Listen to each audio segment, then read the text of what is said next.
should start Bogsi podcast. ठीक यार है सोच ले ठीक है क्या? अच्छा लग रहा है बोक्सी पॉडकास्ट. ये तो तड़ा नाम है इससे तो अच्छा नाम नहीं हो सकता कोई यार देख ले यार ठीक है. तू कह रहा तो कर लेते हैं बोक्सी. मेरे को तो हंसी आ रही है ठीक बट सबको हंसी आए ना. सबको सही टाइम में हंसी आएगी ठीक है ओके बोक्सी पॉडकास्ट. हेलो ठीक तेरे को थोड़ा आगे रहना पता है तेरे भाई हाँ एंटायर फ्यूचर. हाँ this is our future is funny ठीक है okay welcome to the boxy podcast I mean this is our first episode and just like any other episode I think we should start off by introducing ourselves. The first thing about the podcast itself is its name, the Bogsi Podcast. So as opposed to my friend Ritil not necessarily agreeing for the name to be Bogsi Podcast, we have decided that the name should be a Bogsi Podcast.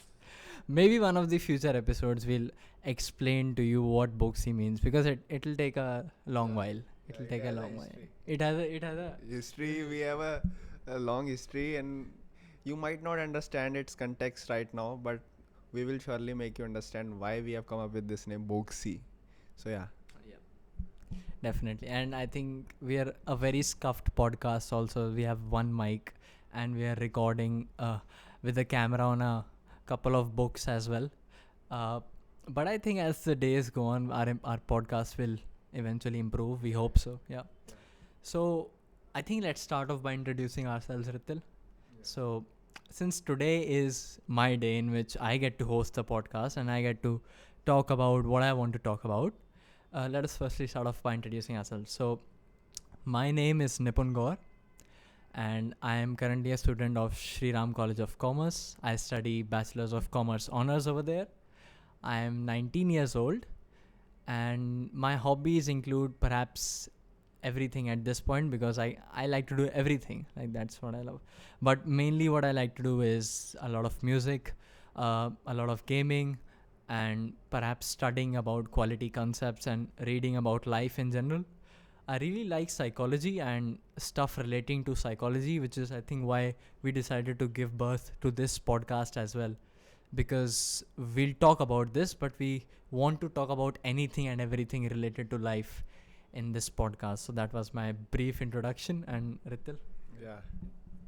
So hello everyone. My name is Ritil Raj.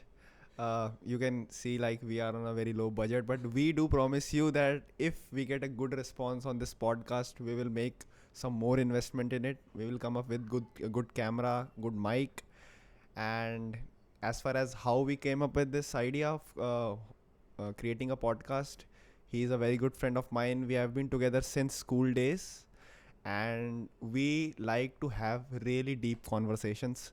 So we thought, why not commercialize it? Why not share it with everyone? And why not, just do it for as a passion? And who am I? I am doing my law from National Law University, Delhi. And I am also 19 years old. And my hobbies include studying politics, law, psychology. Like I am a jack of all trades and master of none. Like we all are exploring ourselves at this point of time in our life. So yeah, that's pretty much about me for now.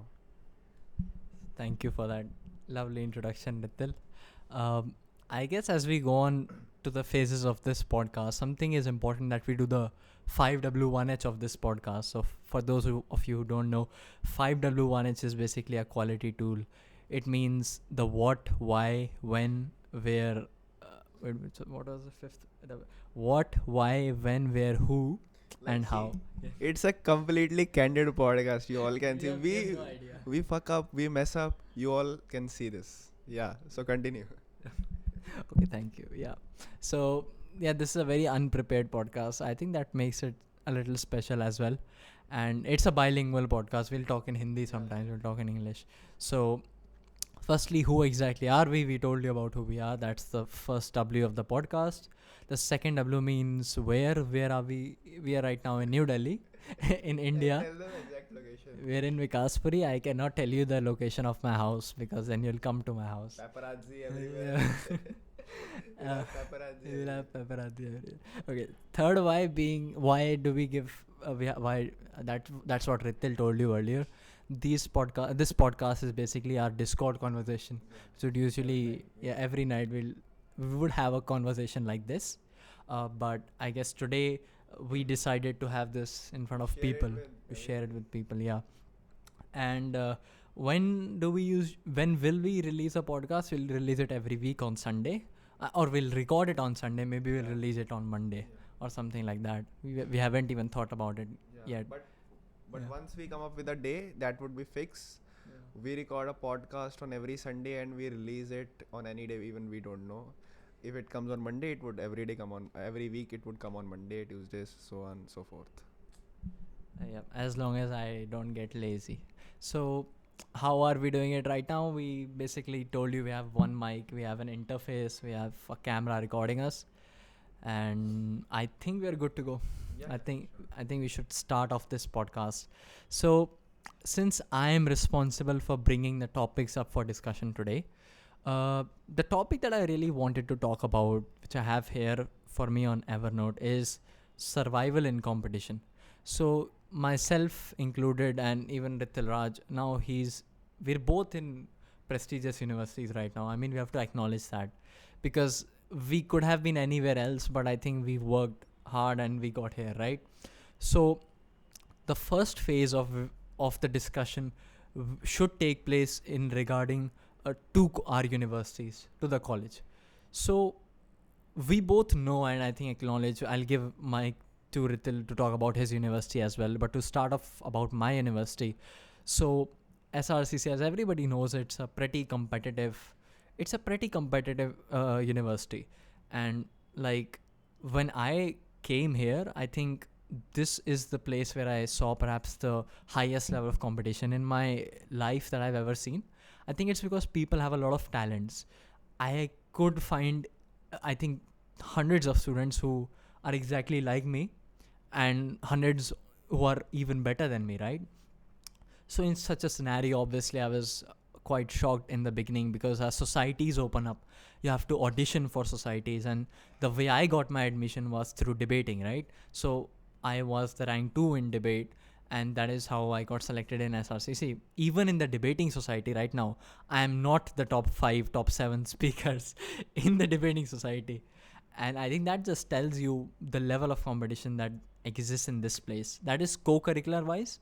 Academic wise, even everybody knows that in online there is hardly any scope of studying.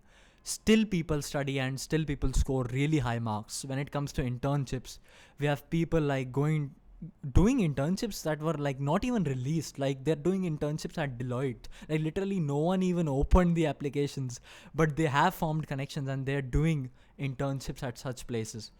And the first thing is obviously is acknowledgement. We have to acknowledge that we are in such a competitive environment. We could have been anywhere else, but we are here. So I think that is what's going on with my competitive environment right now. I'd like to pass the mic to Ritil, because I want to know what's going on at NLU Delhi. First of all, I don't like to blow my own trumpet, but yeah, I do believe that I study in the best law college of India. Yeah, NLU Delhi. If you guys want to do law, you should surely aim for national law universities. That's for sure. You can aim for Bangalore, Delhi, Hyderabad. These are the top three colleges that every law aspirant aspires to go in. Uh, s- uh, to be very frank with you, that I must tell you that it has been 1.5 or 2 months in college, and I have not even attended even a single class, since everything is going online, and my eyes burn when I see laptop for 3 4 hours straight. And it is pretty hectic schedule for everyone else, but I chill, I relax, I lie down, I watch Prime, Netflix, and I enjoy. To be honest, yeah. But coming here was not easy at all. Like, I have a kind of job security, so now I am pretty much chill about it. But still, there is long way to go. And why getting into a good college is important for all of you, I must tell you that it's not about the name it carries, it is about the kind of people you are surrounded with. As far as my college is concerned, National Law University Delhi has kids whose parents are eminent personalities in the legal fraternity, in the civil services, and they are basically blue blood. They are elite people. They are rich, uh, and I do agree uh, that the exam and the selection process is very socio-economically biased. First of all, the exam is in just English language. The fee of the exam is very high. Being a government college, still the fees is like around 10-15 lakh rupees. So yeah, the unbalance is there in the society. But yeah, uh, you have to go through it. Everyone goes through it. Yeah, that's since I don't even attend college, I don't know what's happening in it. So I won't like lie to you all, and can't say what happens in NLU Delhi. Surely I'll get to know it soon when it opens in second semester, I guess, and I will surely do a podcast uh, specifically on the life of National Law University Delhi, how people stay there, how people uh, like work there, and the work culture there, what happens in it, yeah, and so on. Yeah. Yep. Yep. As Ritil rightly said, I think if we try to link what you just said with like the theme of the podcast with like competition itself, you haven't even experienced what a classroom is like, and yet when you know the level of alumni that your college has to offer, or even my college has to offer, or the exams that people go through, right, it's very unbearable. Like for a lot of people it's unbearable. I mean, we know that people drop out of universities, right? This doesn't happen in India very often as it happens in like Harvard or Stanford. Like we can't even imagine what level of uh, like pressure those guys deal with, because like right here in India, in Delhi, because of these government institutions, especially mine doesn't pressurize me that much. I'm not sure about yours. I think I'll ask you about yours just in a sec. Like the university pressure itself. So I think the first thing that we should do is like just completely lay bare down the facts as to how do we get pressured, right? How exactly does this competition actually what does it sprawl out of, right?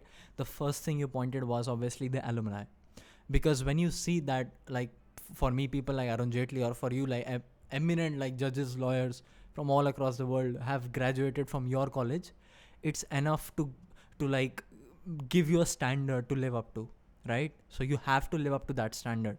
Second being the competition in exam that you just went through.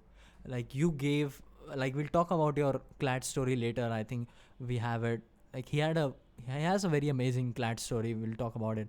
And the competition that you went through exams, I personally wouldn't directly say that my competition is anywhere near to yours, because I think uh, I mean, I wouldn't beat my own drum, but as well, like compared to sitting with lakhs of students didn't participate in my debates, right? So I don't stand in that particular example. So what more things could you think of that sprawl this particular level of competition in our universities? Can you think of something? uh, what was the question? What sprawls? Where does it come from?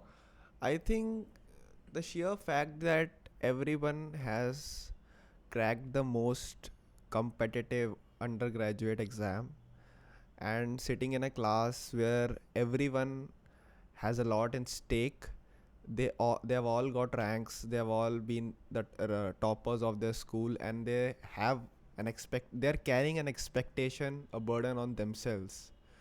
I think this burden is itself uh, more than enough to compel people to work harder, to excel in their fields, and outperform everyone. And to be honest, like you told that you come from the elitist commerce college of the country, and you know the kind of crowd that comes there.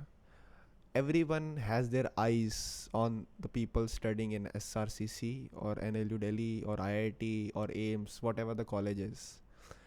And that's normal, because probably you are the only kid in your neighborhood who's going to that college, and everyone aspired to be there, but only you went there. Maybe destiny played, luck played in your part, or you work harder, or something like that. So you have to live up to that expectation. Plus, you have already been through that struggle, you have already been through that phase of life, and you know what what career demands from you. So basically, I think this is the point from where competition sprawls in the mindset of every child. Yeah. I think that's a great point. But I think I'll take like a second break right now because I want to check if it is still recording. Okay, so we're back. So yeah, sorry for that little interruption there. So what exactly Ritil said was that these people are already carrying a level of burden with themselves that they'll perhaps live through their entire life, because once you find yourself at such a high level, I don't think so there's any going down. Because when you go down, when you like perhaps go to a university that is not as reputed as your first one was, in your masters or in your professional studies, I don't think so you'll ever find comfort there, because you have set yourself to such a standard where it gets very inhumane, where you basically are competing against someone else at every period of your life, right? And this is where I want to take a different step right now. So I think a couple of more things, if I can think of, that perhaps sprawl this particular competition, would, I guess, one more thing would probably be like the level of like, I guess, the social effect. I think there has been a huge social effect by because like these institutions are like hundreds of years old or something like that. Like SRCC was in like 1940, 30, something like that. 27. 1927. Yes. Yes, he's a law student. He knows. So, like, it's such a old institution. Even our parents know about it. Or like, if you take other colleges too, like Hindu or whatever, like our parents have either been to that college or wanted to be in that college at one point of time, right? So even they know the level of competition that exists over here, right? So it just brings you a whole amount of like competition itself that you don't necessarily survive, right? And here I want to take a little different perspective on things, and I want to ask you about it. I want you to now let us talk about someone who is not going to such a college, right? I think we'll talk about the benefits and the limitations in specifics a little later, but let us like establish the grounds of people who do not go to such colleges, like people who are going to perhaps second grade colleges or people who are going to private colleges, because private colleges here are not looked up, like people don't look up to go to a private college, right? Like they're often looked down upon. This is the truth, right? So how exactly do are these people supposed to view their competition or create competition? Like what are they supposed to do to perhaps live in a similar environment as we do? What do you think of this? First of all, I believe that the imbalance that is there in the education sector in India is crazy. There are colleges that are islands of excellence in the ocean of mediocrity, and that is perhaps our college. And the fact that there is an ocean of mediocrity is not a fault of any particular student. That's the fault of entire system at large. See, there are limited number of seats. Not everyone can go to their desired college. Someone has to compromise. See, so I don't actually believe that someone who has not been able to make up to their dream college is useless, because we know the truth. There are not enough seats, there are not enough resources, we don't have enough money, and our society is highly imbalanced. And we don't have uh, huge populations on islands. We know that. So, why do you first of all want to go to a good college? Because your parents have pressurized it, or your peers are going want to go into it? No, na. The reality is that we all want a job security inside, and we all want our education to be good, and that can happen actually anywhere, as far as I am concerned. First of all, let's take the example of law. Uh, to be honest, my university is not as old as Nipun's uh, university is. The first national law university was established in 1988 in Bangalore. And as far as any Supreme Court judge is concerned, none has passed from National Law University because it is comparatively new. But still, you see, they came from state colleges and made big in their lives.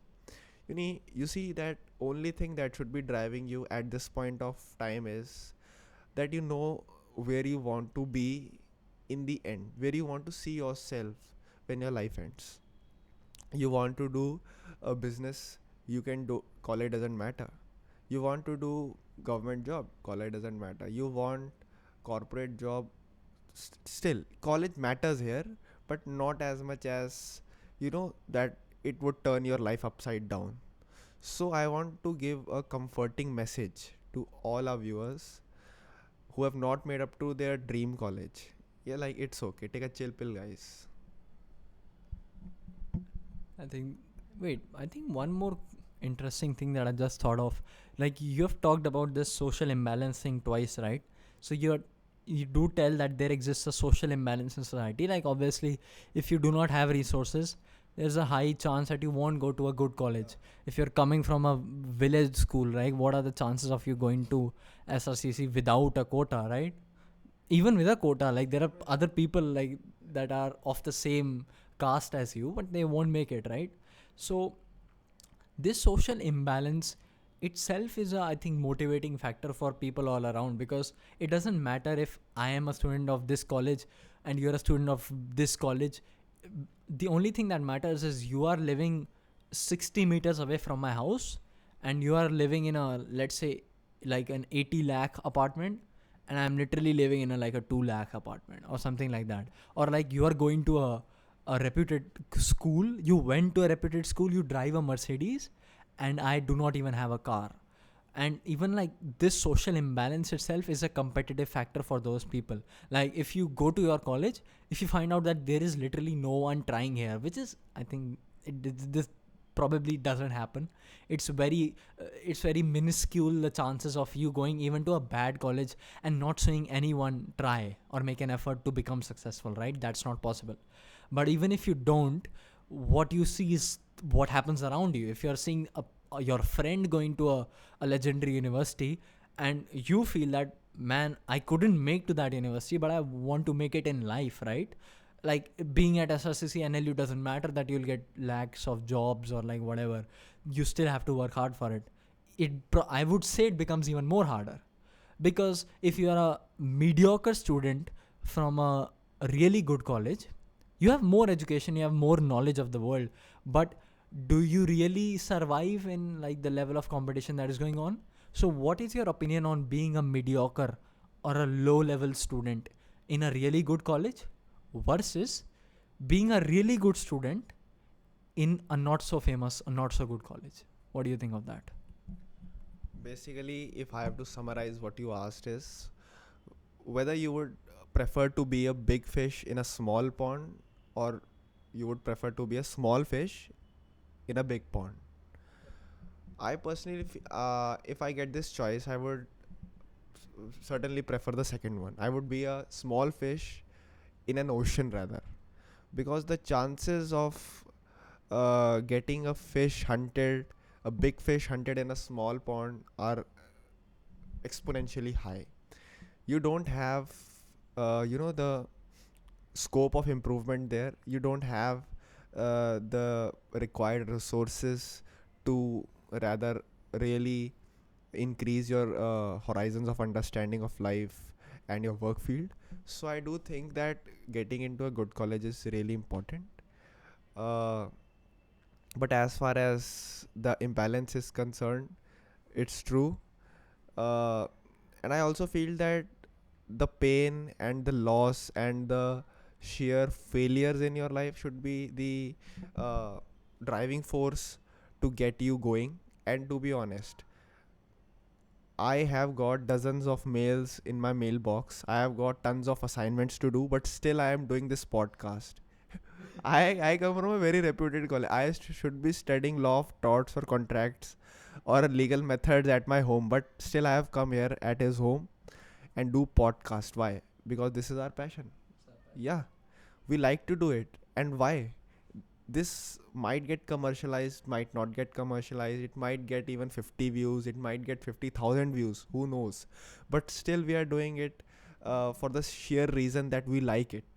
And this doesn't require any college. No, a student from a local college can do the same thing, and a student from like Ivy League can also do the same thing. So I don't think that uh, as far as the question of being mediocre in a big league, or a good player in a small league matters after a point of time. So I think that's kind of interesting. We should, I think, tying this to the next part of this discussion. Like there is a thing called, which I thought of, it's desirable competition versus undesirable competition. So let's say I am currently, like we talked about being in our respective universities, right? We are currently like, I mean, I would call myself a small fish in a big pond because we have done nothing, right? I've done nothing, personally speaking, for myself, because if I compare myself to those in my college right now, I have done nothing, because they're really good, and props to them, like they're working really hard. And I think this for me is to a great extent undesirable competition, because I do not necessarily like just perhaps a hint of my career plan or whatever. I do not necessarily want to sit in placements, or I do not necessarily want to be the high scorer, right? This is not something which I desire. Like it happens, it is going on, but I do not desire it. And the things that I do desire, which is like, for example, music, or perhaps gaming, like I'll talk about this particular thing in detail. I think as we go on, we have a conversation about it. But for me, SRCC is undesirable competition. The reason for which I perhaps don't put the level of effort as I would if I were to be in a different world and still be at the same college is because I do not want it. I do not want to be like the number one at my college. Maybe I wanted to be the same number one in school, but I just don't want it here. So, what difference perhaps it raises here is, should I be trying hard to the same level in undesirable competition as well? Should I be striving, or should I take it easy? Should I be like, okay, I mean, I can survive, but I should try really hard in desirable competition? So perhaps to state it through examples, right? If I'm a musician and I want to make it really big, and I have a fellow artist who is trying to the same level of extent as I am, I try even harder. I spend hours and hours making music, right? But I am 20th in class. Should I care? Should I do something about it? Or like, what are your experiences with this and with the undesirable versus desirable competition in your life? as long as you are not doing chartered accountancy, I think you should not declare. You should not even bother. But in any field of life. Yeah. Let us talk about it. Yeah, but I genuinely believe that you should choose your own competition. Yeah. I genuinely believe that you should choose your own competition, and healthy competition is very important for your growth, and it does take you higher in your life, and it should be accompanied by healthy pressure as well. You should have pressure of work. I think it really drives you to complete your deadlines, to meet your deadlines. And as far as you said that competition you don't want to be a part of, I think it really doesn't matter at after some point of time, because you are not going anywhere with it. You're not going anywhere with it. And I want to tell you something, that we had people in our school who were all the time cramming up with books, didn't participate in any activities, and like we were, yeah, and we both were like chill. Like we both like we were going on trips, tours, we were taking parts in competition, co-curricular activities, and perhaps we both are the only few students who have landed up in the top colleges of their respective fields. Yeah. And what do I say even, na? So you see that the undesired competition or the pseudo competition that you are creating in your head won't take you anywhere in life.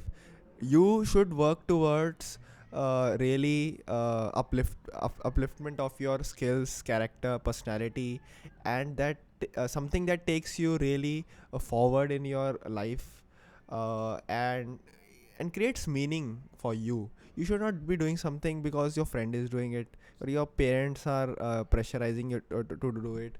Like for example, like the CBSE exam, I call it Central Bogus Secondary Education. I find it completely bogus, and this time they didn't even take exams. And let me tell you very frankly, even the 99% holders didn't get into SRCC. You see the point, na? It whereas this guy, he did debating, he did national level, he won in international debate competition, he won in he played in nationals, cricket nationals, or like state something, yeah. And but still he still landed up in SRCC. Why? Because the college didn't care about his academics. You see, the college seeks something extra. The people who do little extra are the real winners in this world, and this guy has really proved himself in that manner.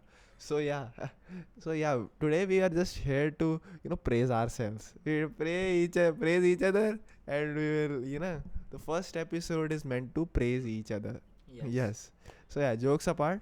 So yeah, that's what I believe. Thank you for the praise. So, yep. I think let us like dive a little bit more into this, because like what I understood from this was we decided from very early on, this is our competition and this is not our competition. We do not care about scoring high marks in class. I scored like 30 40 in like out of 100 in accounts. He did the same. And we were very happy with our scores. It could have been lower. It could have been lower. And the passing score was 27, and we just Yes. passed 3-4 marks. We passed by 4 marks, right? And if you would think ideally we would go and cry home, we did nothing. We No. perhaps forgot about it. After that, we went to drink shake behind school. We went we went to celebrate our loss. that is how it. And teacher was like, "Yeah, what was happening?" The teacher was like, what is going "You on? are a good student. What the hell are you doing?" We are not good students apparently, and we do not choose to be good. We don't pretend to be good students. Exactly. We do not pretend to be what we are not. Yeah. Right? Like, so in its essence, again, this level of like this desirable versus undesirable, this filtration of competition landed us in good places. It could have not also landed me in good place, but I wouldn't have cared, because why would I care about something which like I didn't work hard for? That is perhaps one of the mindsets that we'll discuss as we go on into the future episodes, right? We shouldn't. I personally do not care about like if I did not go to this college, I was very well prepared to go to another college, as I think Ritil knows, right? We'll refer to it later as well. But I had no what I mean. This came to me. I didn't bring it to my. I didn't go to it, right? So the only thing that I did was work on what I liked. I mean, when it comes to debating, I was really, really competitive about it. I cannot lose. Like, there is no chance. I would spend like 4 hours a day, perhaps not even like thinking about anything else like studies, and I'd just like talk with this wall right here that you see with in front of yourself. I'd stand right over here and talk to a wall. I mean, in a manner as if I was practicing my debates, right? I took the level of competition really seriously. And I think the way this works is you will get better at the things that you have desired to be competitive, and you are competitive about it.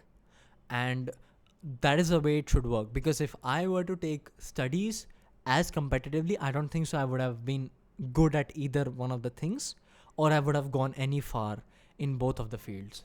Right. So do you have anything else to say about this, or should we move on to the next? Okay, we should.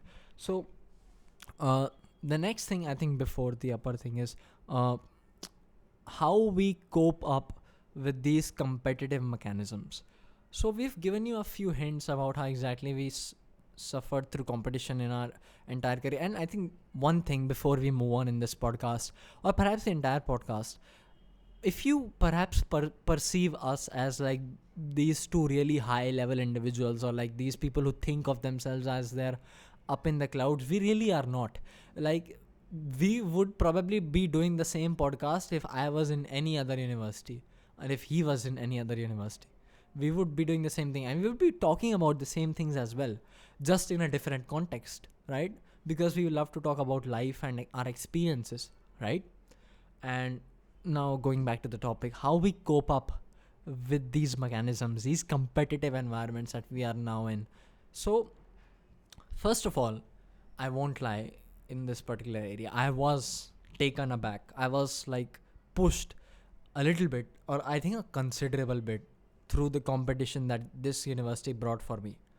And even in the past debating years, anything, it did bring a considerable amount of sadness, or perhaps, times where I was melancholy because I didn't know what to do. Like, I was like, these guys are so good. There is no way I would ever get as good as them. Even right now, I have surrounded myself with really good debaters.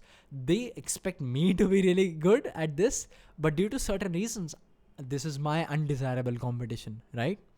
The way I dealt with this was, first of all, I acknowledged to myself that, okay, this is an undesirable competition for me at this moment. Even my brain, the way it functions is, I want everything to be competitive. I want to be good at everything, because don't we all? We all want to be good at everything. That's not possible. It is possible, but it will take a considerable amount of time. I have only 3 years in my degree, not 30 years, right? So the way I dealt with this, firstly, recognition, understanding that this is my undesirable competition, right? Or let's say in a scenario where this was my desirable competition, yet it took me aback, it pushed me back, I would be like, all right, the first thing is acknowledging the problem. Okay, I'm not good at this, but I need to have a level of delusion for the things that I desire to achieve, that I will achieve those things, right?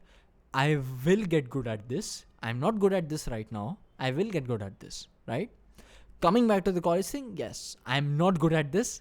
I won't try to get good at this. I probably will never get good at this. It's really simple, right? And when I surround myself, most important thing, I still surround myself with people that are good at this. They probably won't stick because they're not witnessing me put in the same level of efforts as they are putting in, right? But I'm still trying enough hard to keep them with me, because I want to still live in a competitive, positive environment, right? So what I want to ask you right now is, how have you coped up with competition? I think when it comes to in your entire life, we'll talk about it differently later, but in your college right now, how are you coping up with things? How are you perhaps coping up with your current life? So what's going on? First of all, I'm not even taking my college as a competition. Competition, I have left it up till the entrance examinations. Maybe I will take it in future when I get serious about my classes. When it gets offline, we meet face to face. We see the real environment, the physical environment. We get to know the college politics and the drive to win in the cutthroat competition we have around us. So yeah, and the other thing I would like to mention is that uh, you need to take your jobs very seriously. Uh, comp- I want to tell you one more thing, that after school I failed in my entrance exam, and I joined a very below average college in Shimla. That was also a law college. Don't say its name now. You've called it below average. Yeah, but I'm not taking a name now. I have not taken name yet. There are so many dozens of college in Shimla. So yeah, so and I when I used to join the online classes, teachers would be teaching in Hindi, and once Nipun joked with me that, yeah, whether they will whether will you be giving judgments in Hindi or English. I said, no, yeah, we have all the paperwork in English in Supreme Court, High Court. We have to talk in English. So he really forced me to introspect whether I want to do something better with my life. So I took a drop. I left that college. I prepared once again. And the only force that drove me was that if I don't make it this time, I am going to hell. Like I will make a mess of my life. Maybe that was not the correct ideology, but still that worked for me, and I came to a better place than before. I am on a better footing. And the other thing is that you need to take your job very seriously. In my head, I say that law is the most important profession in the society, and in my head I look down upon everyone. I don't say this to people, and you should neither say this to anyone, because this is not right. Every profession is equally, if not equally, is important enough to run the society and maintain a balance. Like uh, students studying commerce, engineering, medical, uh, are like the building blocks of the society as much as the lawyers are. But still, you have to take your job very seriously. You need to know in your mind that if you don't make it, someone, uh, like if you don't, yeah, someone is going, because your profession needs you. You have to think that a good professional you need to be present in that profession in order to bring a change. So I think that is enough to drive you and make you pass through all the competition that you are going to face. It's a very I think it's a very good, it's a very positive energy that keeps you going. And recently I saw a web series called Aspirants. Uh, it's on UPSC aspirants. One of the aspirants, senior aspirants, ask a junior aspirant that why you want to be a civil servant. He says that I want to bring a change. But then he asks, the senior guy asks, that there are millions of people who want to bring change. So why does you be selected and not those other people? So he explained that it's not about whether you want to bring or change or not. You should know that you have the capacity to bring the change. It is like if you get into the profession, you are going to bring the change. And I think that is a really good energy to make you cross any competition in your life. Those are some really great points that you talked about there. I think one thing which I like really liked, and I've commended you in the past about this, what you just said. Like, in fact, we're going to have a decent discussion on this now. You just said that if you had not cleared CLAT this time, which was his second time, right? And I mean, I know the result personally. Like, we'll talk about his story in just a bit. But what happened was, like, he took this competition to his desirable competition. Firstly, this competition was filtered by him. He wanted it to exist. He did not compete with those at NLU Shimla or at. It wasn't an NLU. Sorry, I just said I said its name. I'm sorry. It was it was not even an NLU. It was a state university, right? He didn't take that competition seriously, because then he would have been number one in class. He did. He wasn't. He didn't even go to class. I would have been fighting with all the peers there. Like, I will do the assignment first. I will score highest in semesters. But no. He did not do it. Yeah. He didn't do it, right? So, but what he did do was give his CLAT with an extreme amount of preparation and competition. So here, I'd like to refer firstly, like, Michael Jordan. Like, so a lot of people know Michael Jordan, but a lot of people don't actually know what he did. Especially Indians, because Indians have hardly any connection with basketball, right? But I think in my entire life, with like the millions of hours of YouTube that I've watched now, I think he is the single most competitive person that ever exists, or like one definitely up there. His documentary, which is the Last Dance, is available on Netflix India. You can pirate it if you don't have Netflix. It is one of the greatest documentaries that I've ever seen. It's a 10 episode documentary, right? And basically what happens there is this person, like, right now we all talk about teamwork when it comes to sport, right? Basketball perhaps is as team sport as all other sports, right? I saw him say the words that I do not care about how good you are in my team, but if you do not handle the pressure that I bring, because he was extremely toxic to his team.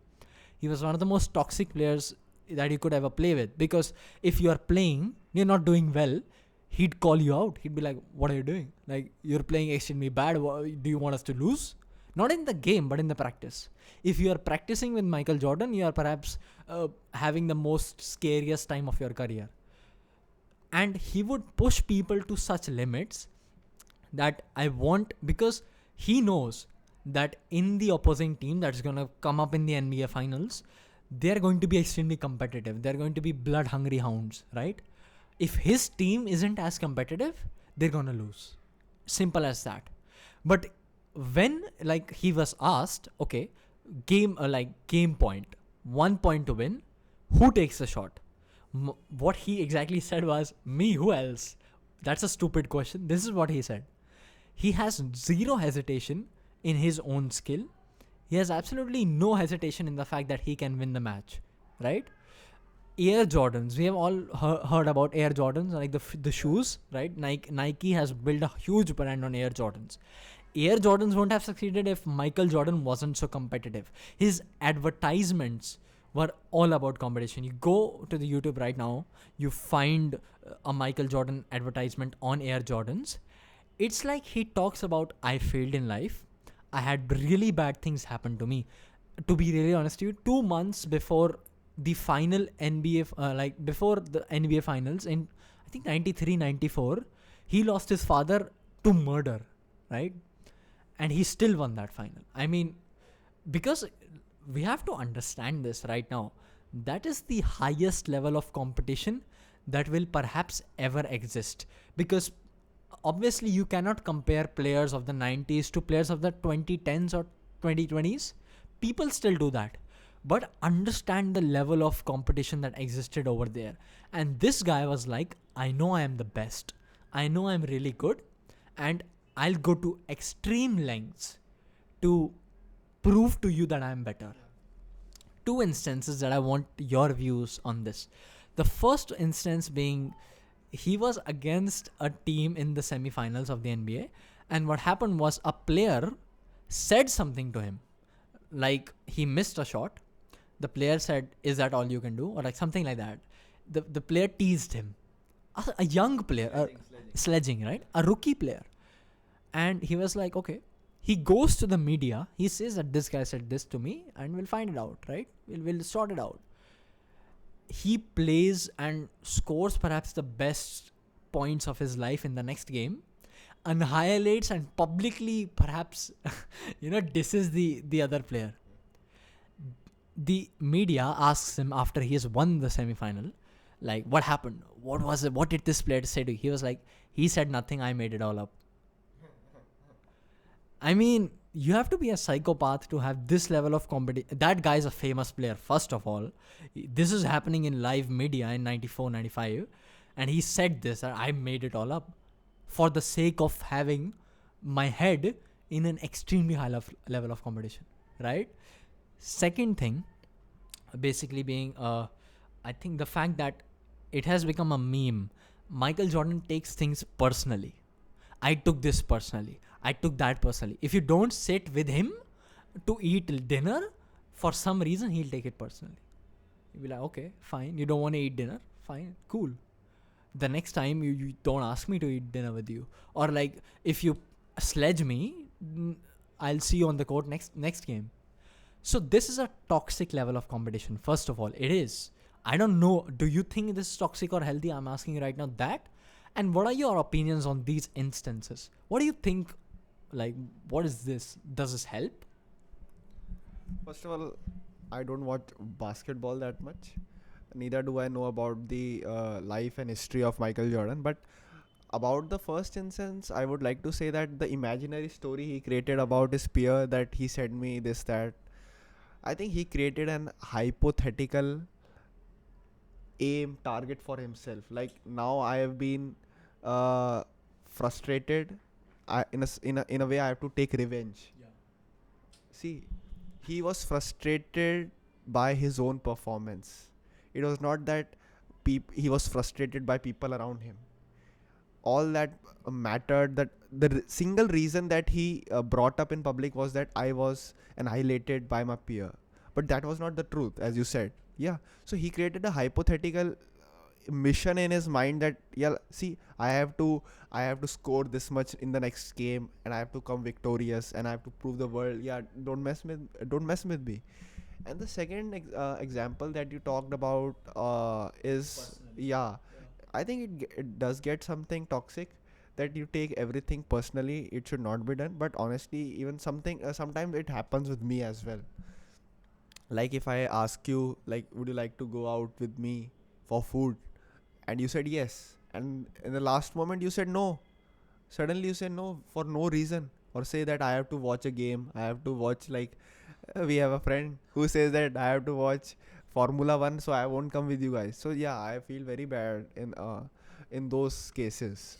I even take it personally. I even abuse him. What the fuck is happening, yeah? So what the hell is that? What the hell is this stupid reason? But I think I won't take it toxic. I won't take it personally every time, because that's not my personality type. Yeah. I think let's call our bullshit right now. We do take a lot of things personally. We do take a lot of things personally, right? If you do not do X, we'll take it personally. But should this, We will not say it publicly that we have taken it personally, but deep inside we do feel bad. yeah, we do feel bad. Do you think people should implement like this level of competition in their life, this extent of competition? Because first of all, this guy, we're talking about Michael Jordan here, right? A 7-time or 8-time finals winner. Like most people will probably never achieve anything close to that in their life. But maybe this is a sign that they should, right?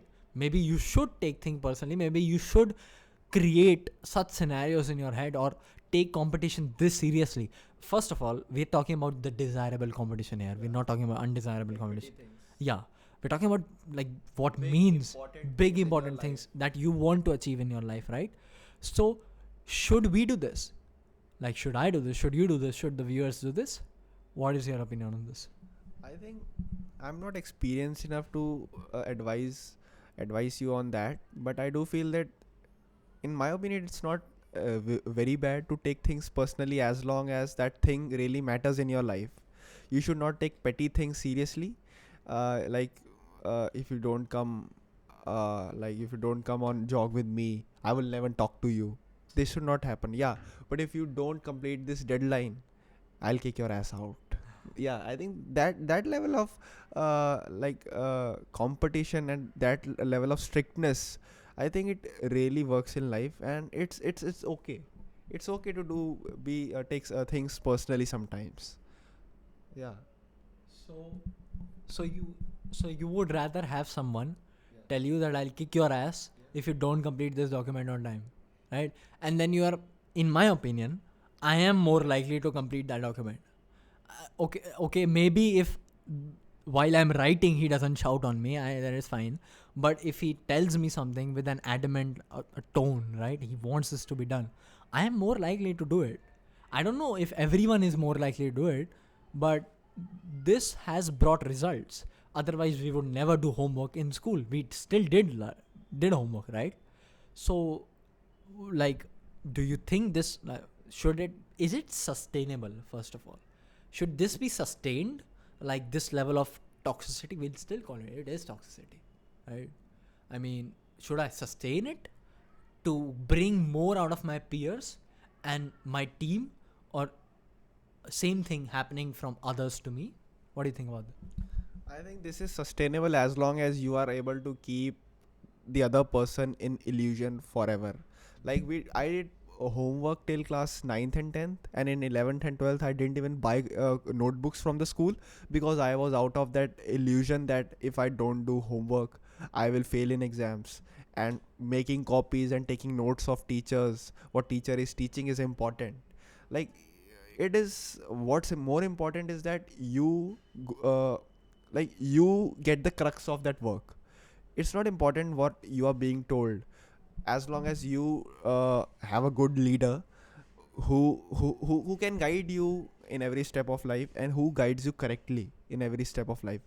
uh, Plus, I think it becomes unsustainable if that person don't understand the value of that work, if you don't have a reason to do that work.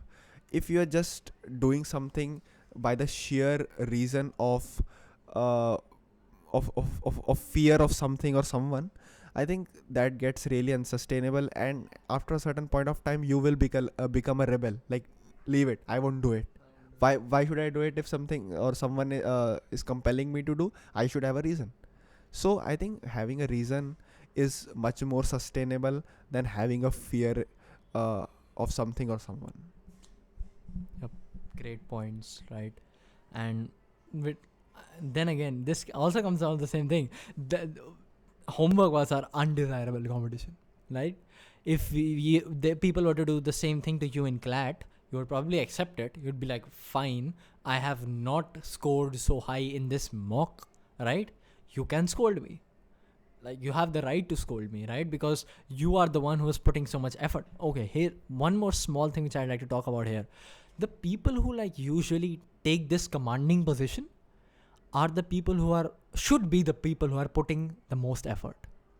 Because imagine if there's someone on the road or like someone random in your life that is telling you, oh, you suck, oh, you're so bad, or at this, or you're not doing this well, you're not scoring well, right?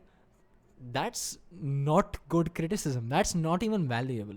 You know why? Because if I were to like have, if I was a basketball player, if I were to have Michael Jordan tell me that you're a shit player, I would probably accept it, because do you know the amount of hours that guy has put in every single day to become the player that he is right now, right? So he probably knows what he's saying, right?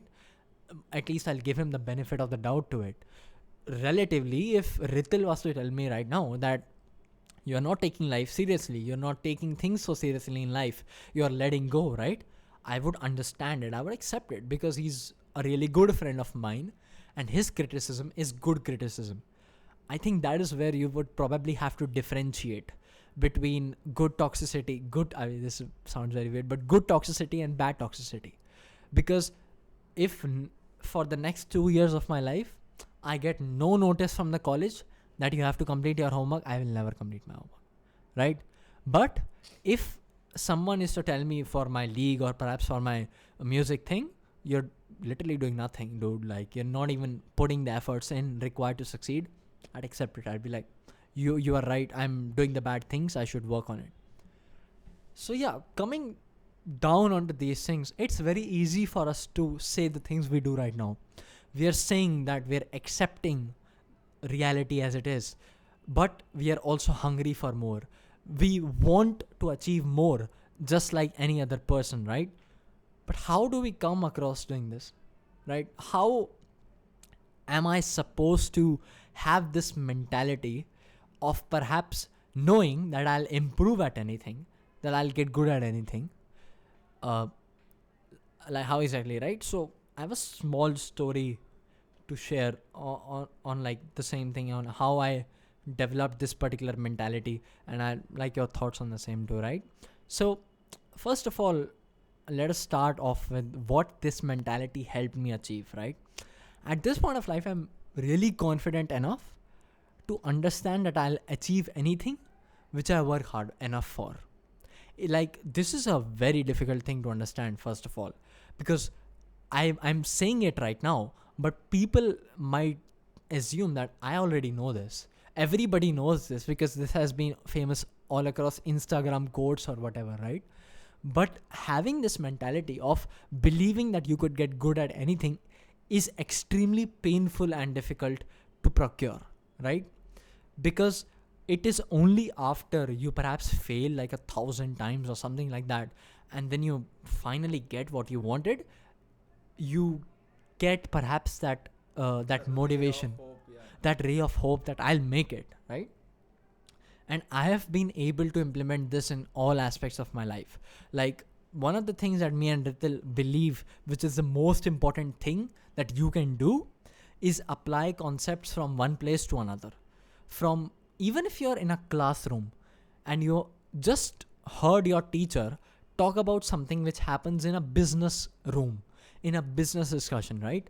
If your teacher says, for example, that if your boss tells you to do something that is detrimental to your company's success, you should reflect on whether you should do that thing or not, and perhaps find a way that you could communicate this to his higher up, because you want the company to succeed. Understand what your own goals are, right? Is your goal earning money? Is your goal like perhaps being a boss liker or whatever? Or is your goal taking your company to the next level? What is your goal, right? Now let us take this thing out of the business context. In life, if I'm having people constantly tell me, you are not number one in class, you are in such a good college, yet you're such a shit student, right? Will I, like, how am I supposed to perceive it, right? Am I supposed to be depressed all of a sudden? Do I feel sad? And oh my god, I'm such a bad student. I should perhaps punish myself. I do not even deserve this college because I'm so bad, or whatever, right? I'll tell this to you right now. 99% of the people out there do this, what I just did, right? People do this. We've seen our closest friends do this. They do not believe in themselves at any point in life, right?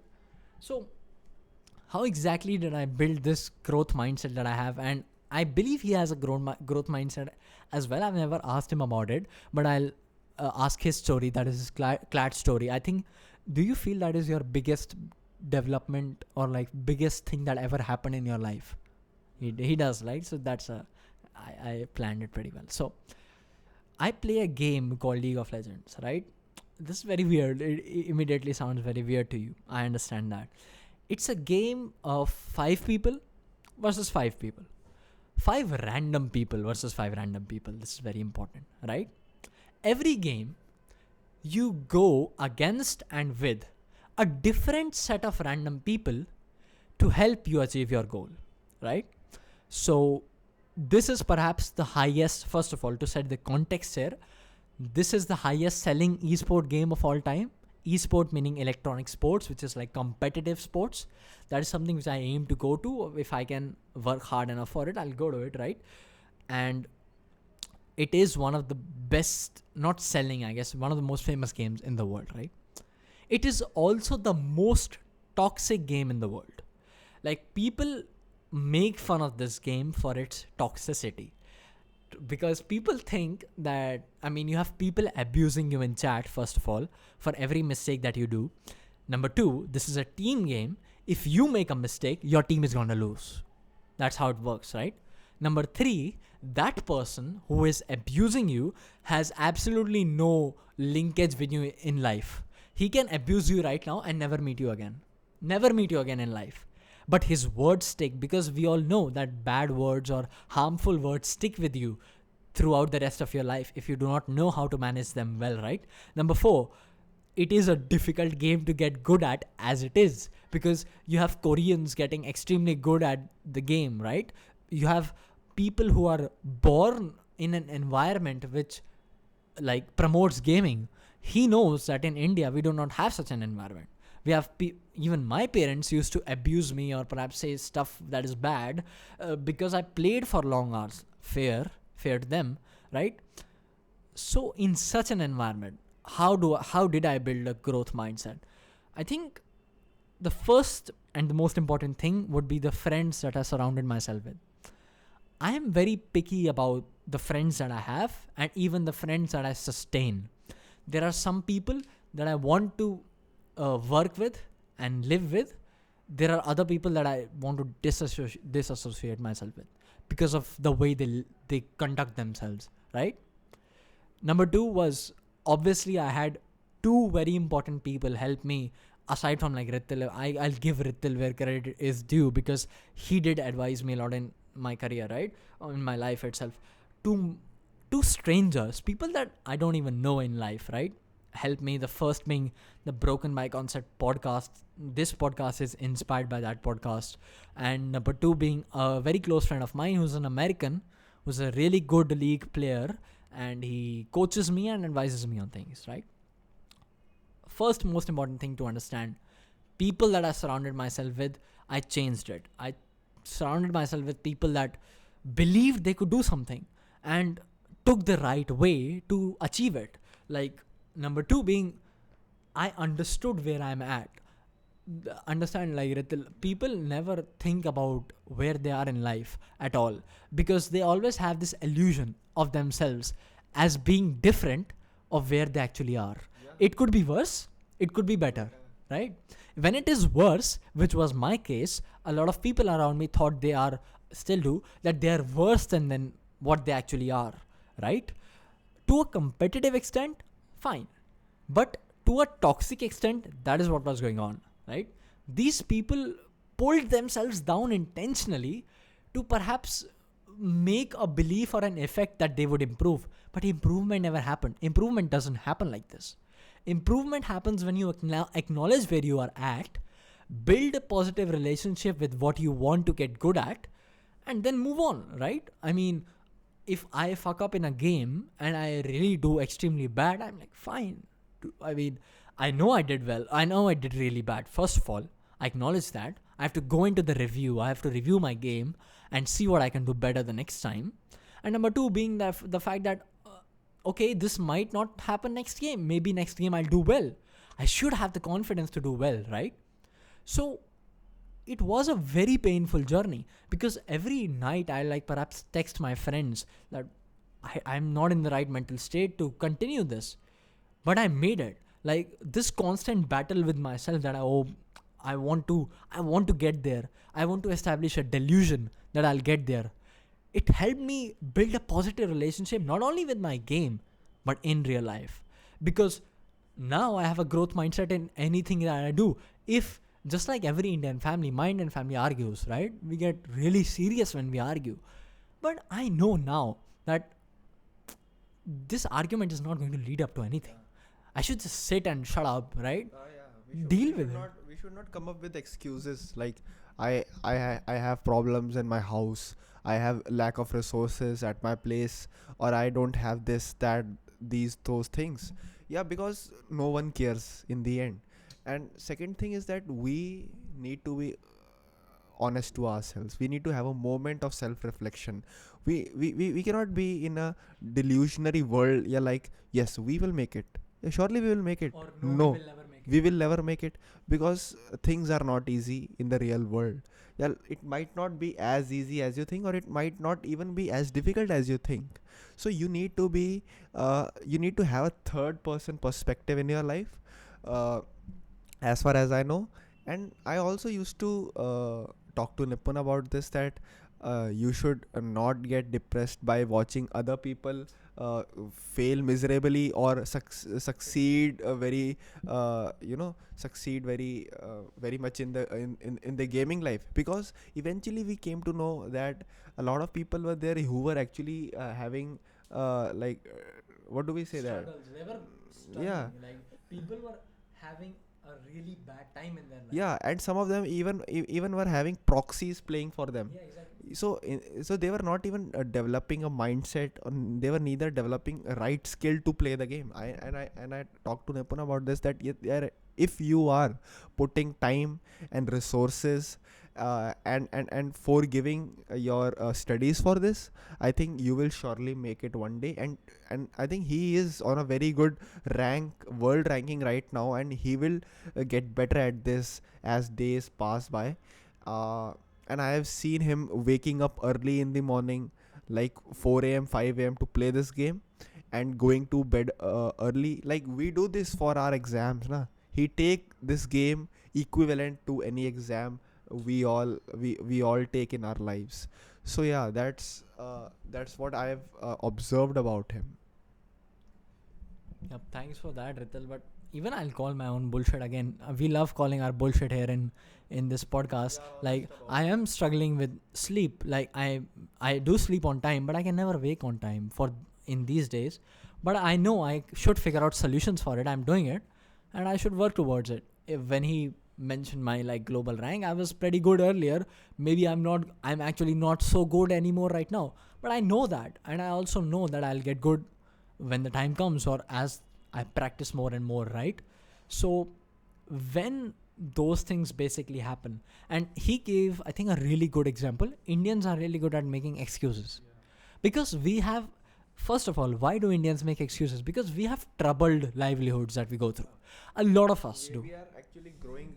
We are basically a growing economy. So we all are middle class. Like 80-90% people you are surrounded with are like you only.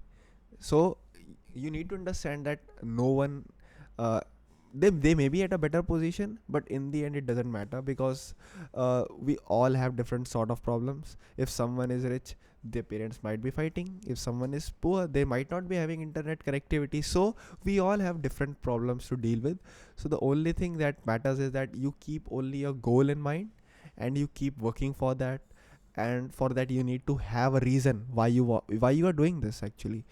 For esports, I guess he has a very strong reason, because he wants to make it commercial. He wants to make his livelihood from it, and he has even studied people who are in this field. He takes inspiration from them. Like I personally idolize Dr. B.R. Ambedkar very much, and like every other lawyer, like he was an epitome of knowledge, and the kind of legacy he has left for India and world at large is, very much respect worthy, very respect worthy. And he came from a backward society, a backward caste, financially very weak family, but he still made it to the top universities of the world.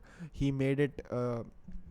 Basically, he was sponsored by the Maharaja of Awadh to study, because people saw potential in him. Uh, Even though he was at odds with Gandhi, he was still chosen to be the chairman of the drafting committee of the constitution. Why? Because inside everyone knew, because that this guy had the potential to write or draft or head the committee who is going to draft constitution for the biggest democracy in the world. And he also gave birth to the Reserve Bank of India through his book called The Problem of Rupee, I guess. uh, the report was submitted to Hilton Commission, and then Britishers came up with the Reserve Bank of India. So the problem with us is that we think that if we come from a smaller caste, from a minority religion, or a poor financial background, we are not going to make it. That's not the reality at all. We know, we have studied, and even the people we actually idolize are not the blue bloods, are basically the people who have come through the thicks and thins of their lives, and seen ups and downs, and seen bad phases. So I think in the end all that matters is that you achieve your goal. S- uh, Stop coming up with the excuses. So it would only harm you. You would rather waste your time in making excuses, rather the time you could spend on working on your goal. And if the journey is difficult for you, the maybe the result is more sustainable, because you know the intricacies and extricacies uh, of that field of your work that you are doing. You have seen the work, you have seen the journey inside out. So you know what it takes to be here. You respect your position, and also you don't take your life for granted. You know where you have come from. So that's what I basically think about life at large. So I want to ask you, what's your take on this gaming industry? Because people don't know much about it, and people don't even support it. And for some time back, even I didn't take it very seriously, and in my head I was thinking, yeah, what Nipun is doing actually with his life. But I now respect, after seeing the kind of dedication you have shown to the gaming. Yep, thanks for that, Ritil. I think to answer your question, I even like to link it with what we're talking about, right? So we talked about excuses, and we talked about like people not being in really good conditions, in really being in really bad conditions, and still going through the process and making it, right? He gave the example of Dr. B.R. Ambedkar, of course, right? And if you understand the gaming culture right now, in the country itself, people do not view it as it being of any importance. The reason being is because the way our society has been brought up, we obviously have a certain amount of orthodox beliefs that we like to keep going with ourselves, right? And a lot of the times, in fact, I'll give credit where credit is due. If your parent is saying that, you're, you're playing 10 hours a day, and you're literally not even getting better at school, you're fucking up your life. They are right. Because consider my situation right now. I might be extremely like lacked off when it comes to comparison with other esports players, with people who are actually playing the game at a higher level right now. Because keep in mind, the average age of an esport player abroad is 18. I'm 19 and I'm not even close to being one yet. So I'm already disadvantaged, right? But my household doesn't blame me anymore for playing extended amount of hours because I am at SRCC. I have established an extremely amount of competitive environment for myself. It doesn't matter if I don't consider it competitive, but I am in an environment, right? If I were to not be in the same college right now, my parents would not let me play for a certain amount of hours. And they are right. Because consider this, right? When your parents, like 99% of the time, right, when they give you an advice, when they talk to you about something, it is because they have observed this trend somewhere else. They have seen someone else do it and fail. That is why they're concerned, right? Understand like two things. The first thing that I've heard a lot about and realized is that if you work too much on your backup, then your actual goal never becomes a success. And I think that is true. Weirdly, I have a current belief that is true. I might not never become like an athlete or an esports athlete because of the amount of effort that I've spent in debating or in exams or whatever. I might have been a world-class player right now if I'd played 12 hours a day. But that is not what I can do, right? I cannot play 12 hours a day. Or even when I was in class 12th, 11th, 10th, I was not allowed to do that, right? Your parents are basically insecure. They want you to you to have a firm footing in your life. They want you to be independent, and for that to happen, all you need to do is prove them that you can make money out of it. And he has done it once by getting into SRCC. So now his parents are likely to be more chill, that they know that if he has done once, he can do that again in his life. So they are comparatively like chiller now. Wait, like, sorry to and this is like very weird. Like, sorry to interrupt you, but I think if like if I, just to reiterate this, if I not done this, then perhaps the other thing would have never happened. And even still, like, let's say the esports thing never happens, I never get good to play at an esport level, I am fine with it because I have a certain amount of confidence in myself which says that I only need to spend 2 hours a day on this thing in my life. In my life, I'm not saying 1 year, I'm saying in my life. If for the rest of my life, I'm able to spend 2 hours a day, if I can't even spend it 1.5 hours a day, 1 hour a day, anything that keeps me going, then who knows, right? If I compare myself with someone who gives up, who likes think, man, now I'm at SRC or now I'm at this shit college, I'm not even good enough at anything, I should perhaps give up. As a 40-year-old who plays 1 hour a day, I'm better off than that person. Because, first of all, understand, I'm not evaluating that game on the basis of it only helping me become a pro player. But that game has actually helped me develop concepts in real life that I can apply as I'm talking to you right now. If someone is fighting on the road, if my mother is yelling at me, I am more likely now to not respond back than I was a year ago. And I know that. The reason being is I have understood that if someone is flaming means being angry or abusing me in chat of the game, if I reply to him, if I spend the amount of time and effort contemplating about the things that he said, I'll never improve. There is no chance that I'll improve, right? If I spend that same amount of money, effort, arguing with someone on the road or with my mom, nothing's gonna happen. Nothing is going to change. I am going to be even worse, actually. Yeah. I'm going to spend the whole day thinking about it. You are making a fool out of yourself. He say, I'm making fool out of myself if I do that. That is extremely true, right? Right now, I couldn't tell you how happy I am with myself. Even if 30 years down the line, I do not become a pro player at all, because I would have never come across these things if I had never gone through this process, right? We'll talk about this growth mindset detail in other episodes as well, because this requires a special episode as well, right? But right now I want to switch to Ritil's CLAT story. Now, a small brief of what I want to tell you guys about it, because I know he might not necessarily say it. This was a very intense period of his life, and even through this intense period, he valued his environment to a great extent.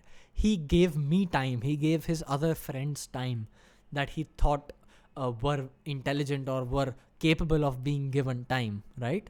And this guy, like, the amount of effort, or perhaps the distraught that he had to go through after not making it once, because obviously everyone is rooting for you the first time, no one is rooting for you the second time. I think that is enough. Yeah. I'll take the mic from you. Let it I don't want. Actually, I don't like to hear like so much of praises, mountains of praises that he has set up for me. Okay.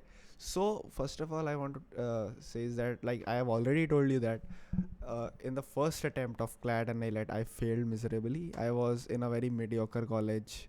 No one has probably ever heard of. Like, but I want to move out of that place. I wanted to move out of that place very badly, because I had an inherent fear in my mind that if I don't get out of here, I'll probably end up uh, in a small courtroom for the rest of my life, and stay there and rot there, and have will make no meaning out of my life.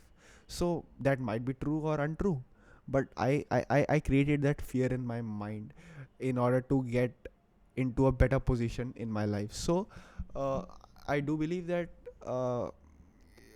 wiring your mind in a correct way is very important to get you to a better position. Plus, you should also be honest to yourself. Like, I knew that being a good lawyer doesn't require you to be in just NLU. You can be a good lawyer if you are in like other college as well. But still, I wanted I wanted good things for myself, so I wired my brain in that way that if I get here, my life would be totally changed. That's not true, by the way. But still, I lied to my mind. I lied to my mind just to get into a better place. And what's wrong in getting better? See, what's wrong in getting better? So I took another attempt, and I took my I took my desired profession very seriously. Not just I studied the syllabus of the exam on a regular basis, but I also studied the lives of the people who have been into this field earlier. I talked to a lot of seniors. They gave me really good advice, and you should listen to people who have done this previously before you. Wait, I want you to refer to one more thing. Yeah. Like, talk about what happened after you failed once. Yeah, after I failed once, I took admissions in one of the environment, like with people. yeah, that's very important.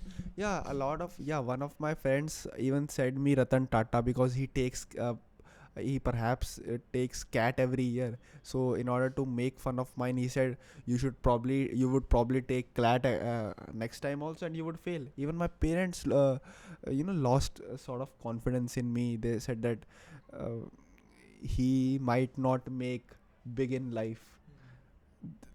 But that's still my parents think sometimes, if I I don't listen to them, or I don't wake up early in the morning. But yeah, people sort of lost confidence in me. They said that I used to be a very bright student in school, but suddenly what happened, I landed up nowhere. So that was really depressing for me, sort of. It was really depressing for me. So I, in a way, convinced myself to take a drop, and take a very big risk in my life, because if I don't even make it in my second attempt, I would probably lose 1 year of my life for nothing. I would have to repeat in that not so good college once again. So that was a very big risk and very big challenge for me. But I made sure that I work towards my goal. I move towards my goal on a daily basis, and keep a record of my schedule. and I sort of took inspiration from YouTube videos. I saw the campuses, college life. I saw what happens to people who study there. Even I made up things that even didn't even exist in college. I told to myself that if I go to this college, I would totally turn my life upside down. I would prove the world that I am the best. Nothing like that actually happens, but it is it is okay to lie to yourself if you want to uh, reach uh, like higher in your life, because uh, the top of the mountains has a place for only one person to stand, and you don't work hard to show people, but rather build or ignite that confidence or streak of confidence in you, that yes, if you have done it once, you can do it twice in your life. And winning the confidence of your best friends and your parents is very important in life, because then only you are going to have some leeway or liberty to enjoy, do this podcast thing, do this gaming thing, because they consider you worthy enough to do these things, that yes, if you have hunted a big animal, you can survive easily in forest of crazy things. So they give you sort of in freedom, liberty to do other things, small things. You can do podcast, you can follow your passion, you can do sports, you can do a lot of co-curricular activities, and I think that is very important for your personality development. uh, yeah, and the same thing I even observed for Nipun. Like, as he mentioned that earlier, he would get scolded for playing esports, but now environment at his home is comparatively a lot chiller. Like, no one tells him. Even to me, I wake up, I stay awake at night still 3 4 sometimes. I'm watching movies or web series, and my parents are not even knocking the door. Do you remember that incident? Chai pilo wala. Chai pilo. Yeah, once, yeah, it was the time when I was preparing for my second attempt, and I was talking to him, and my father came from behind and like knocked the door like, so I बेटे बाहर निकलो, ये बातें करते रहते हैं दोस्तों से. So yeah, I was very embarrassed, but since I have cracked this exam, like I have earned his respect a sort in a way. Like, they know whatever he is doing is right, because he can manage his time, he can talk to his friends, and even and still do the work that he is intended or he is assigned to do. So that thing is very important to achieve in life. Getting good college is not just to get good education, but a very good environment at your home, or around yourself. It makes you happier, it makes you more positive, it gives you that confidence to live a good life. Wait, I think I have to ask you one thing here. So you remember when we talked about desirable versus undesirable, right? Now, getting a good college might be undesirable for one person, but what if he wants to make it in some other field? What if he wants to become a cricketer, right? So then, what does he do, right? Because what we just said is very contradictory to what we said a while ago. Like, I don't want to get a good college. I know I'll get a good. I know I'll make it in cricket. So, what do you think about it? Like, how does someone function in this manner? What do they do? This is their undesirable competition, and they have to succeed at it for some reason, right? I think if you are already having a plan B, in a way that I think you don't have the confidence that you will make it in cricket. I think if you are damn sure about making it in cricket, uh, you shouldn't be crying for your college work or big college degree, because even if you sacrifice it, you will probably land up in a desired place. Uh, so as I mentioned earlier, I didn't even attend my college classes, my first college classes. My teachers would give me assignments, they would call me, they would text me, bete assignment do. My peers would say that because of you we are suffering in viva, because you are not answering, our turn is not coming, so I won't listen to their crap. I would just keep my eyes on the fish's eye. That was my entrance, that was my competition exam, and I knew that I don't even have to see these people. Won't even have to see these people's faces if I make it up in NLU. So I didn't even actually care about what others thought about me, like what others uh, would say me if I don't listen to them.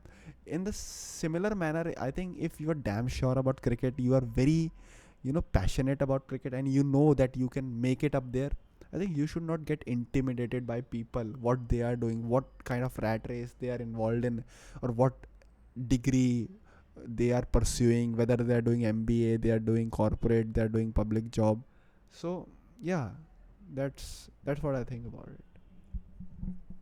So I guess two learnings from this is, I think the first one would probably be that that if you are perhaps someone who's passionate about something so much that everything else is just blind to you, then you have to listen to the bullshit that your family has to offer. Because earlier, 2 years ago, I did not care about gaming. Even 1 year ago, I did not care about anything like this, right? I just cared about debating. It's just that CBSE was so easy. I got decent marks and then I made it, right? But I guess, like, what we have to understand here is that if you are mindlessly passionate about something, then you are against a race of time. Then you have to make it.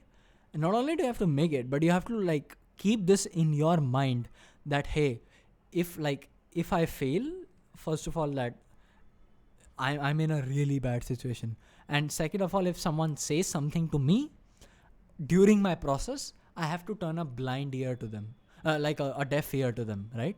I cannot listen to my, if I were to become a cricketer, right? Because, like, my grandfather is a cricket coach, right? Maybe we'll talk about this some other day. He coached Virender Sehwag, right? So I've seen people literally go from, like, an academy perspective to represent their states, right? Or maybe their even country to a certain extent, right? So these people, they didn't really care about what their family had to offer. They let their passion speak for themselves. Their family knew, and they knew that if this fails, they are in a terrible position, right? Everybody knows. But your job is then to not make it fail, to not fail. It's just as simple as that, right? Right now, I think something which I learned from what you just said is, I think I'm on the border of being satisfied with my process and being unsatisfied with my process. And I'm regarding the esport thing, I'm perhaps a little bit more on the satisfied side. I think you are at peace but not at rest. Yep, that's a good quote. But I think I need to be at more unrest with myself. Yeah, I do not think so I'm doing, like, justice to myself with the amount of effort that I put in. I think I have to put in, like, effort now, because if the time comes and I have to go abroad and I'm still shit at the game or shit at whatever I want to do, no amount of consolation will satisfy that disappointment that will happen at that point. When I say right now that I want to play this game, I could play this game an hour for the next 30 years of my life. I think this line is a little complacent. I think I shouldn't say this line, because if I want to make something successful, I should work hard for it. I know I can spend 3 hours a day right now, or even more. I should spend those hours. I should put in those hours and expect to succeed. Like, if I right now think that, oh, I'll spend like an hour till I'm 40 or I'm 50, or like 40 is, I think, reasonable. I'm 40. That's very complacent. What do you think I should do about this? I think you are complaining in a way. Yeah. Like, why I can do this till 40? If you can do this, it should be normal. It should come from within you, na? Like, if you have to do this job, you have to do this for lifelong, maybe. Yeah, I think, like, that's exactly. Maybe I need to differentiate. Do I need to make it till when I'm 20, or do I need to make it while I'm 40? It's as simple as that. Maybe, No obviously, efforts. Yeah, no, there are no ifs and maybe, like, why am I saying maybe? Obviously, making it till 21, till you're 21 is more difficult than making it if you're 40, or even that is maybe not the case actually. But whatever it is, maybe I need to put in the amount of effort right now that I can in order to succeed, right? So I think that's pretty good. Uh, I guess we can talk about Last segment. our last segment of this podcast. Before we move on to the last segment, wait, I think I should do it at the end. No, I'll do it right now. I'll put this in the information also. So we don't think we'll get a lot of questions, but if there are any questions about anything, if you want to discuss anything, if you want us to discuss anything, we'll set up an email ID for this podcast. You can send an email and you can ask us anything that you want us to talk about, want us to answer. And with our low level of experience, we'll answer that question, right? Low level of experience and intellect. And intellect, low level of experience and intellect. Because what we're doing right now could very well be happening at a Discord call, right? So we just like to share it, so we're sharing it. So the last part of the podcast itself being the importance of the environment you're in building a growth mindset, right? So obviously it's very obvious. We've been talking about this the whole podcast. We live in a social environment. We live in an environment that we didn't choose. We didn't choose to be born in a middle class house, right? We didn't choose to have certain parents, certain friends, go to a certain school, right? Even our parents chose that. So when you live in such environments, you have to basically strive to find the best of yourself. You have to make the best of what you have. We talked about not making excuses, about how if you make excuses, you're actually worse off succeeding in life. Because if you ask Virat Kohli right now why he's not playing at the best level that he used to a couple of years ago, he wouldn't make excuses. He would perhaps say that I'm not practicing hard enough or whatever. World class athletes do not make excuses, and that is why they're world class, right? So in a process of trying to become world class at anything, how do people manually alter their environments?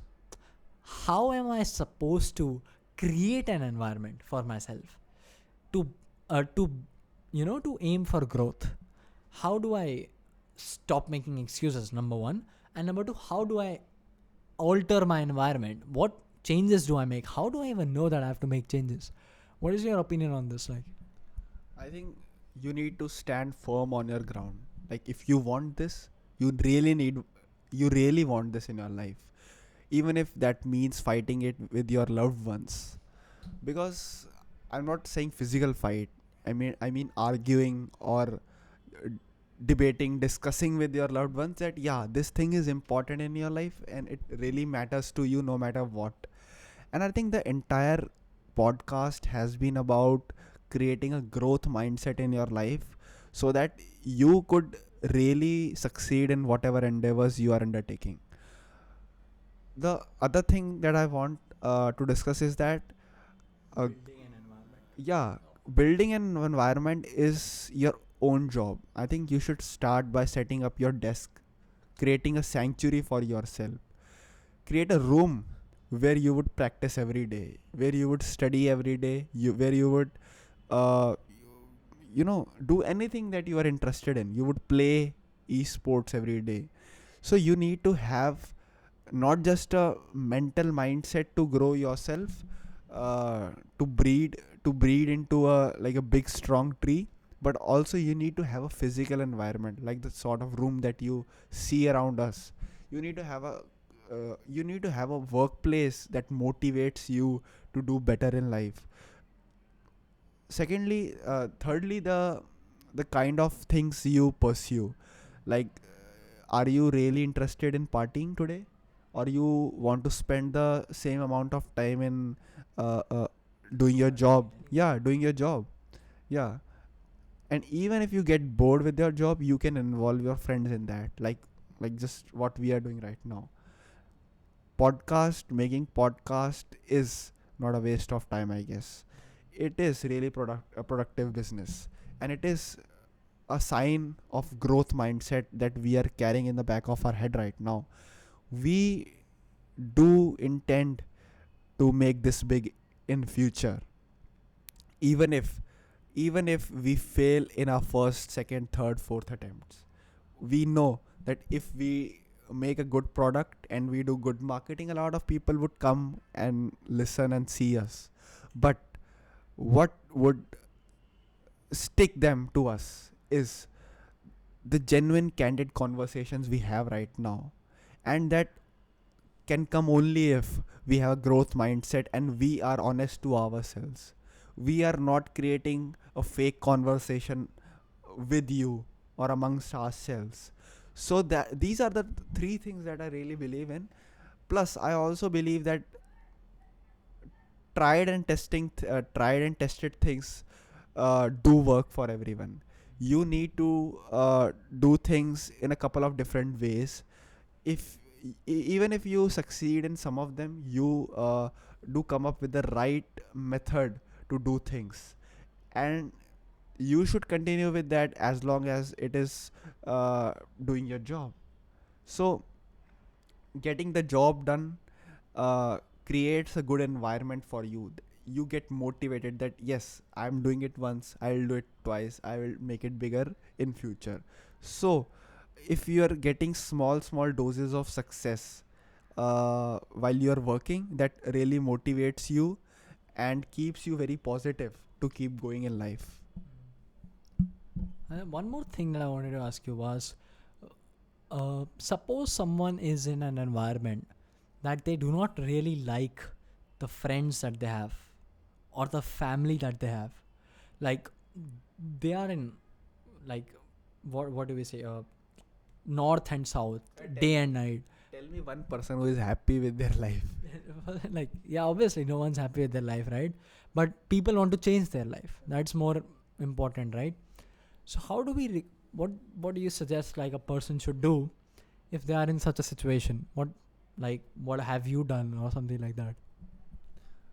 To be honest, even I am struggling with that right now.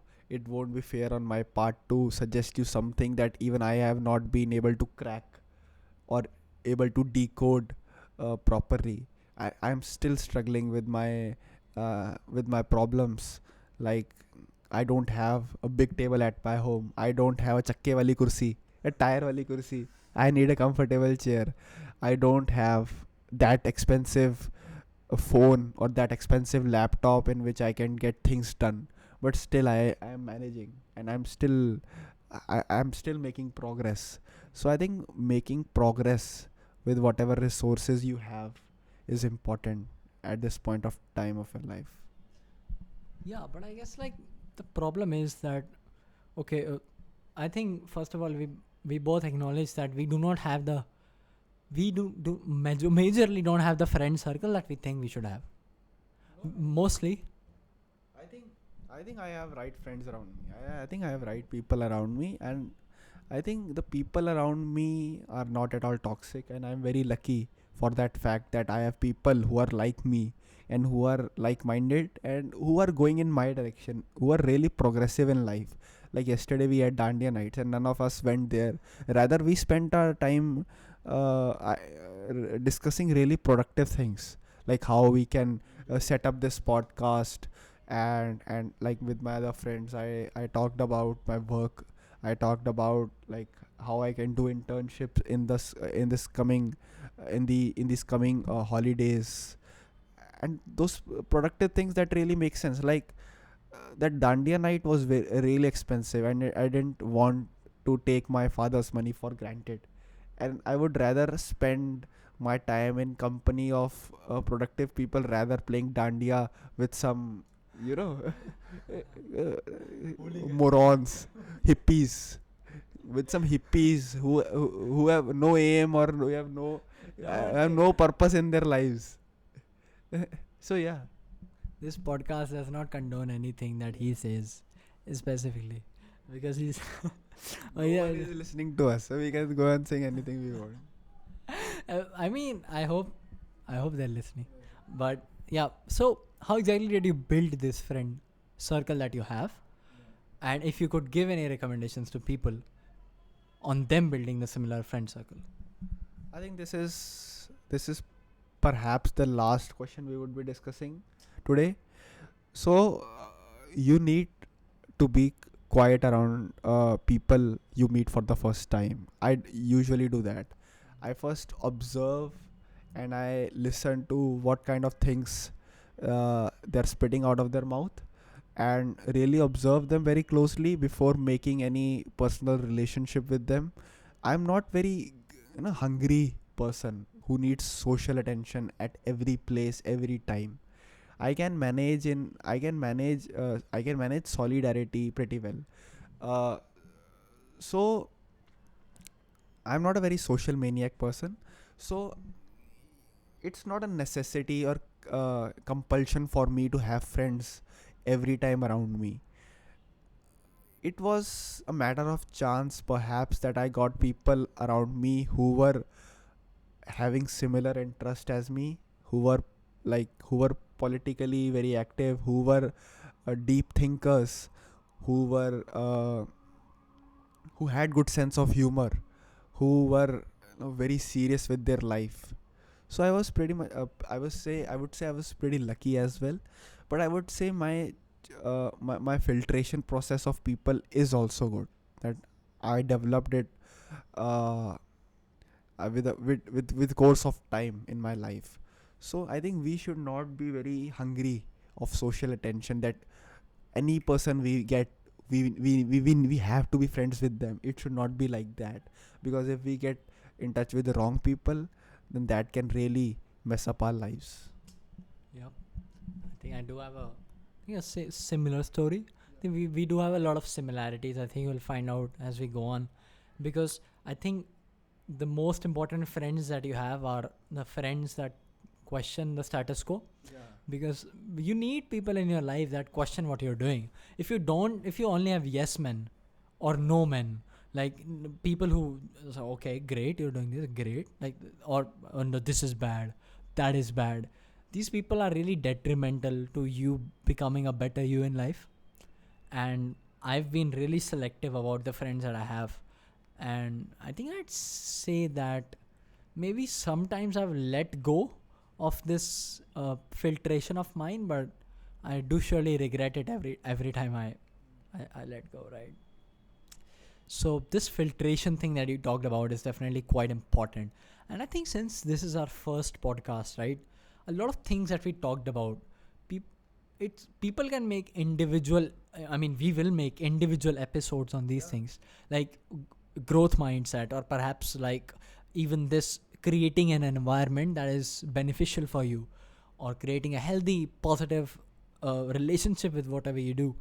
These things do require their specific episodes, which I think we'll definitely do later, right?